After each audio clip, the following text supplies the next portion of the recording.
So, I bet y'all been wondering where my video is for today, right? This might get up by about 6 o'clock tonight once I get it uploaded. But, went to Tractor Supply. Now, I get a poultry booster and it's $15 a can. And that normally lasts me a month to a month and a half. But when I go, I always try and get 2 months of supplies.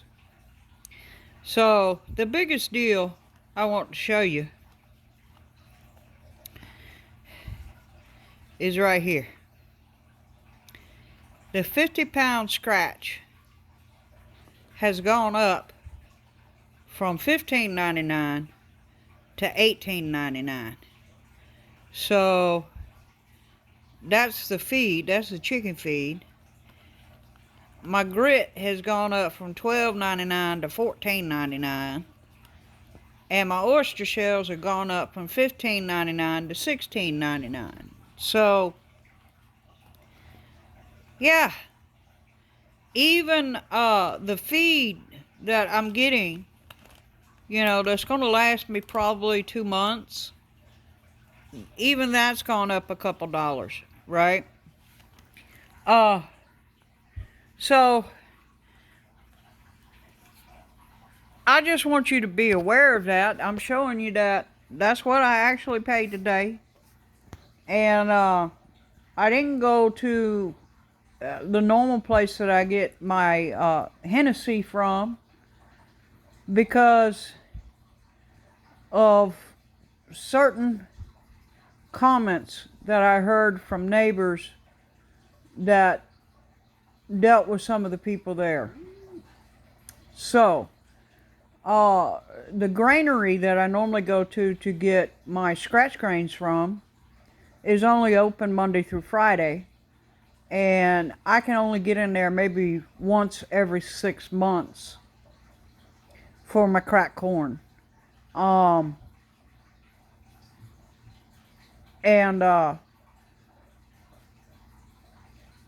was certain things that my chickens didn't like about that cracked corn. What I noticed was after about 3 days, you know, just having the bag open, okay? Just gonna show you. You know, I had the bags open, right? And I'm getting moths coming out of the bags. So obviously, it's got corn moths all in it. And my chickens were like, no, we're not eating that. And they spread it all over the chicken yard. So we'll keep mixing it in with their feed, and maybe I won't be completely out this money. You know, as you can see, it's about a month old. But you have to be aware of this when you're buying feed for animals. Obviously, some of the things that my chickens really like is the organic chicken treats, and they really like these soldier worms that I get off of Amazon. They really like those. I mean, they go through these soldier worms like you wouldn't believe. But this is part of having an animal, right? You don't feed them just kibble. I feed them canned food for my dog. He gets his treats. He gets his dinner sticks. He gets some of my food. Obviously, I make sure it doesn't have anything toxic in it for him. And I've adjusted my own diet so that I'm not actually ingesting anything that's toxic for him, except for the garlic. I absolutely love my garlic, so I have to be careful when I add garlic in. And so I went out to the hen house this morning And lo and behold, I got 5 eggs this morning. And one of these hens is laying double eggs. I mean, they're beautiful. These are the new hens I got, and they're laying blue eggs. Ain't that something? And I still got the one hen that isn't laying yet. My other hen, I don't know if you can tell, but it's got kind of a pinkish color to it. So I know that came off the black hen. So my white hen is not laying. She's still trying to sit on these eggs. Go figure. So we'll see if that changes here in the next couple of weeks as the weather gets a little bit cooler. But let's talk a little bit about trucking, right? Because I'm in trucking every day. There's a lot of information on YouTube right now about the illegal truck driver that did an illegal U-turn and ended up 3 people lost their lives.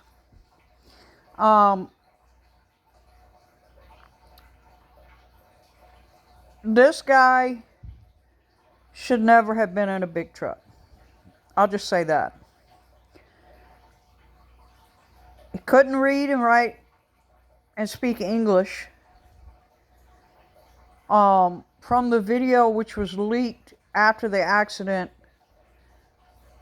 0 remorse for what he had just done.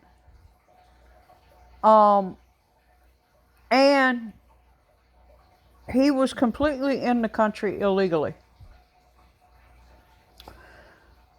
My question is this: how does someone who is not supposed to be here get a professional driver's license, because that is what a commercial driver's license is? So professional driver's license, just like you would have a professional electrician's license, a professional plumber's license, it is the same thing. We, as commercial drivers, we have to go through training. We have to pass tests in order to obtain our commercial driver's license. We cannot just walk up and say, hey, let me take the test. That does not happen. You have to go through training. And we have a book which is this thick of regulations that we have to follow, not including the hours of service, because that's a whole different ballpark, right? We absolutely have to follow the hours of service. We have to follow the FMCSA rules, and per state, we have to follow those particular rules. In some states, commercial vehicles cannot be in the left lane. In other states, commercial vehicles have to be in the left lane or in the middle lane to allow merging of traffic seamlessly on the interstate. This changes state to state. A good example, and another thing, is we have specific rules for our trucks. A good example is California. In California, you cannot go over 55 in a big rig, even though the speed limit says 70. In a big rig, you cannot go over 55. Also, in California, you have to have the environmental gadgets on your truck. This means you have to have the diesel exhaust fluid or the diesel particulate filters. Your truck has to pass California air quality test in order to go there, so it has to be CARB compliant. It's a whole slew of rules and laws that we as professional drivers have to follow. Okay? How does someone who is not supposed to be here in this country obtain that driver's license?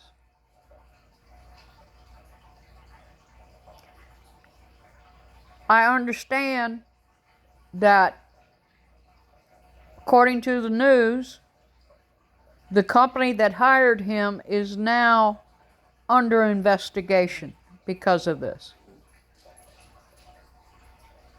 My thing is this. You could have a commercial driver's license out of, let's say, Pennsylvania, and drive for a carrier out of, let's say, Arizona. Now, these carriers will do their due diligence. They will do like a background check. They will verify your driver's license. They will verify your history of driving. But if no red flags come up to that carrier, they're going to hire you. So that's the issue that we are facing in the trucking industry right now. You have people who have obtained their CDL fraudulently, and these carriers are hiring them because, according to everything that they are investigating on that driver prior to hiring them, no red flags are coming up. So I do not know how we address this now, because quite honestly, there are probably 500,000 plus of these drivers on our roads. That is a conservative figure. Now, not all of them are illegal. Some of them are visa holders, and they are following the law. I am not addressing those people. Those people got their visa. They came into the country legally by visa. They got their CDL legally. I am not addressing those individuals. That's part of the other 3.5 million drivers on the road. That includes dump truck drivers. That includes the big trash truck drivers. That includes all of them, right?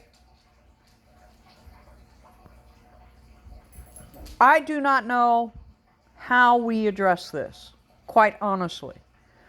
Could DOT start flagging people at scale houses?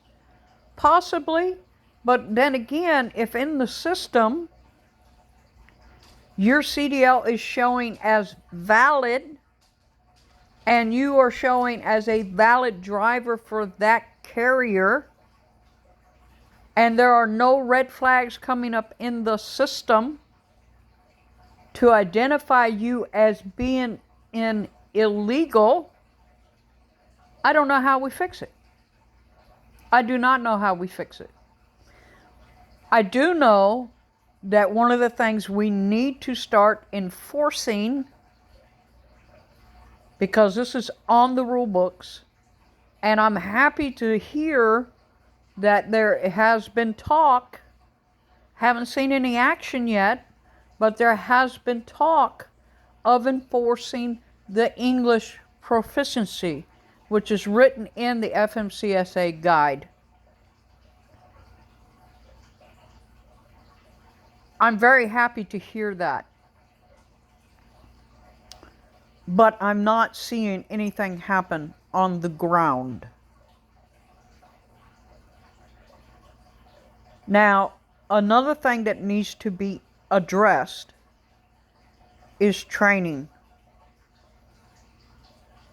The training of the drivers nowadays is pathetic. It's pathetic. Drivers aren't taught how to read a map, how to read traffic, how to back up, how to properly secure loads, how to even connect and drop trailers. They are given a day and a half of training on the regulations and then set loose on the highway. You heard me correctly. A day and a half of training and they're set loose on the highway.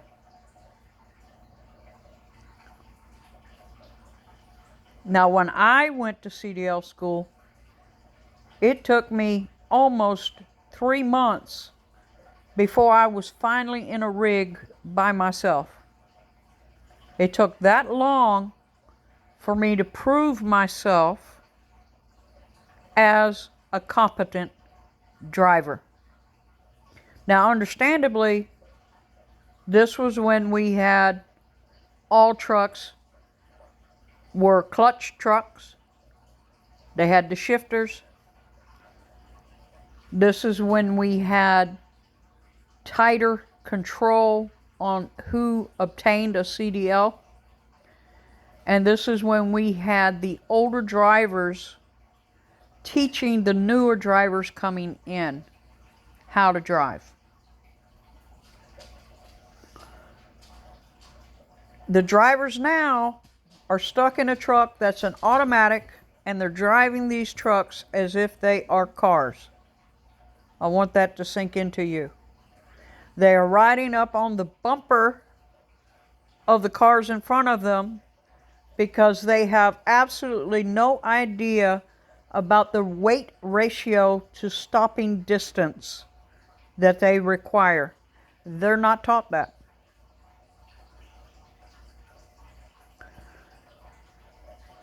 Something needs to change.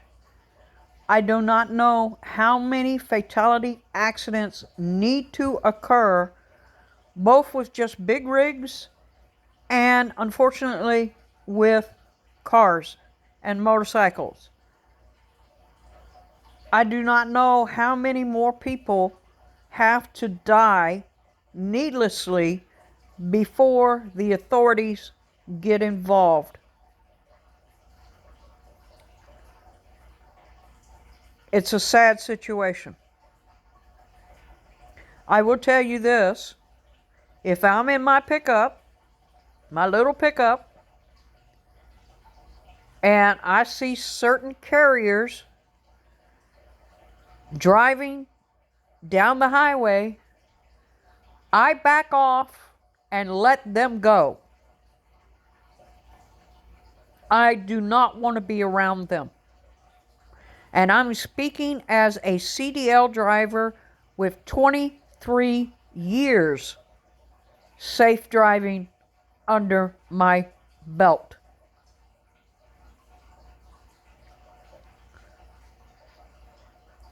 I cannot tell you how many new drivers I have met who do not even know what a fifth wheel is.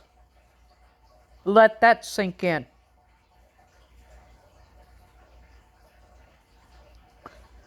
I cannot tell you how many new drivers I have met that are in a truck, no trainer, and they have zero idea how to back into a truck stop parking lot or into a dock.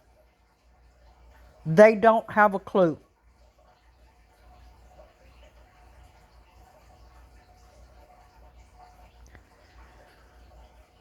So, this is my rant because 3 people lost their lives over an individual who never should have been in the seat of that vehicle. He should never have been in the seat of that big truck. And anybody who is here illegally in a commercial vehicle needs to be deported. because what they are doing is they are taking a 40,000 plus pound silver bullet down the highway with the possibility of killing everyone around them.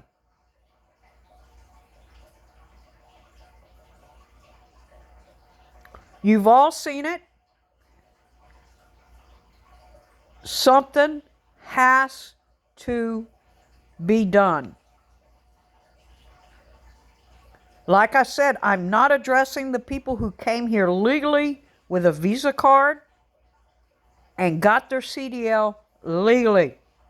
This is to these carriers and these companies that should not be operating anywhere on United States soil.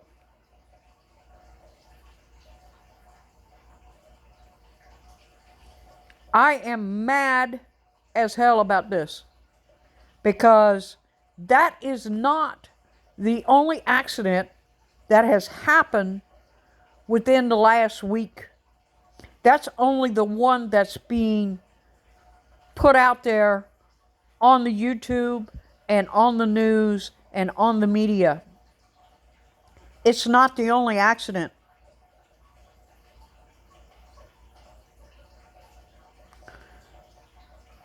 So I'm asking DOT, I'm asking the FMCSA, please do something before more lives are ended needlessly. And I know this probably won't get to any of them,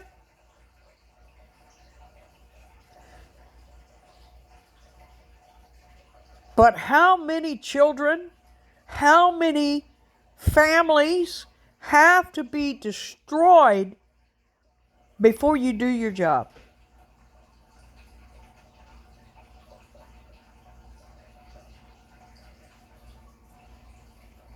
Now, drivers, you know I'm speaking truth. You know I am. If you are one of these drivers that are riding up on these cars, you are a problem. And you are an accident waiting to happen. There is no load out there worth the life of anyone. Stop rushing. When you rush, you make mistakes. Be the professional that you should be. Step up to the plate and do your job professionally. Now, that doesn't mean that you're not going to have a bad day and get mad and everything else. This is trucking. Okay, this is trucking. Pull your bootstraps up there, darling. There are days when I want to cuss out dispatch. There are days when I want to cuss out my coworkers. There are days when I'm actually cussing about the drivers around me in the four-wheelers. Get over it. Grow up. Do your job. Do it professionally. Pick up the load. Take the load where it needs to be. And don't rush. Do it right. Don't let anyone sitting in an office 3,000 miles away try to tell you how to drive that truck. You're the driver. They are the dispatcher. Or the broker.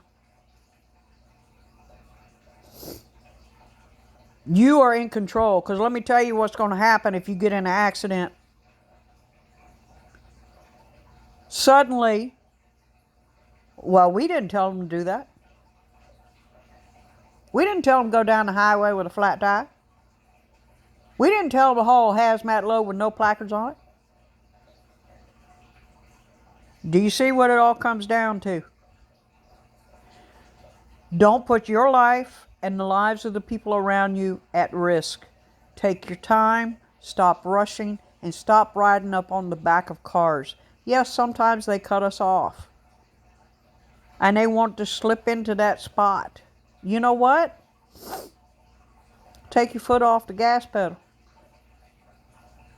Or fuel pedal, if you want to be particular. Take your foot out of it. Let them go.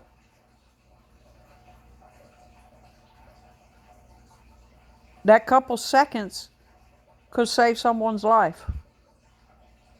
And never, ever, ever, ever, never, ever, ever, ever, ever do what this illegal did, which is try to make a U-turn on the interstate. If that's not the dumbest thing I've ever heard, never do that. If you have to do a U-turn, go down to the next exit where you can safely do a controlled U-turn to get back to the exit you need. Even if it's 30 miles down the road.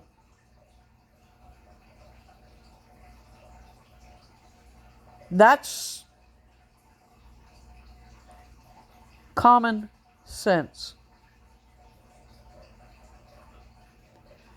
It's better to take that extra little bit of time and do it safely than it is to rush and end up killing someone. So that's my rant. And I know this is mostly a prepper channel, but I can't believe what I have seen this week as far as big trucks and the information that's coming out on some of these drivers. It's just, it is absolutely, to me, it is absolutely a state of where our country is at right now. It's a statement to that fact. And maybe some of you will agree with me. Some of you might dispute what I'm saying. That's fine. I have the right to speak what I think. You have the right to speak whatever you think. Bicycle.